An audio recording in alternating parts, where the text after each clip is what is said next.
This jet pin system video demonstration is presented by Crocus Dental Technologies, exclusive U.S. distributor. So the way the block pins are set up is they're rounded and lighter colored on one end, and on the other end they're darker and have a ring. You want to have 2 jet pins and 1 block pin for every removable section. 2 jet pins that runs pretty even with the contact, and then just 2 regular pins for that whole section. So then when you got your holes drilled, you want to make sure and blow them out. You want everything to be very clean.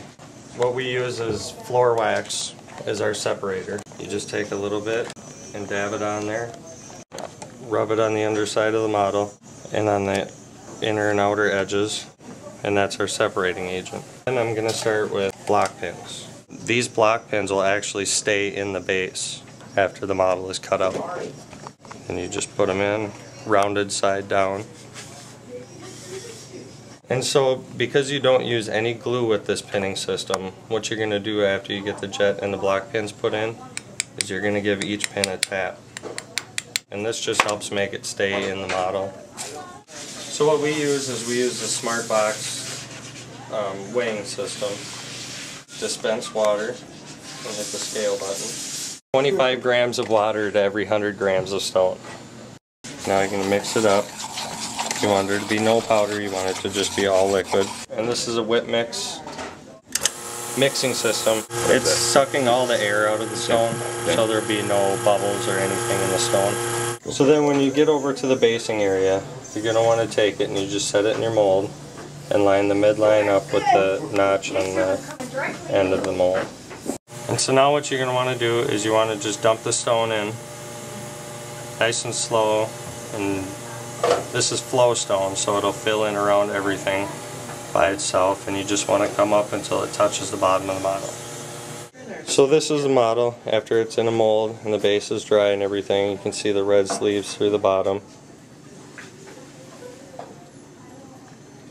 What you're going to do is you want to take your hammer and just lightly tap the base, and that breaks the model loose, and then you just pull it up. This is the base where the dies and sections are going to go back into every time. Sometimes the jet pins come out of the model and stay in the base, which is okay because you can just take it out and put it back in the model. And these are the block pins that stay in the base. And you also want to make sure you keep everything very clean and steam it regularly. Otherwise none of the stuff will go back together. With that dust in there, this die will not go back in this base. So then you're going to want to take your handpiece and grind down all the edges so there's not too big of a lip.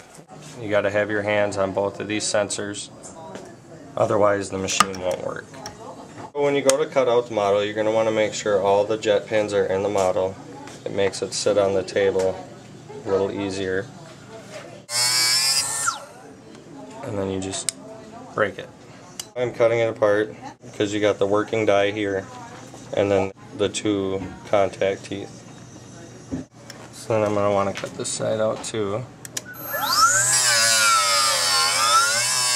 So now after we got it cut, you can see you got half a block pin in the die and the adjacent tooth section for stability.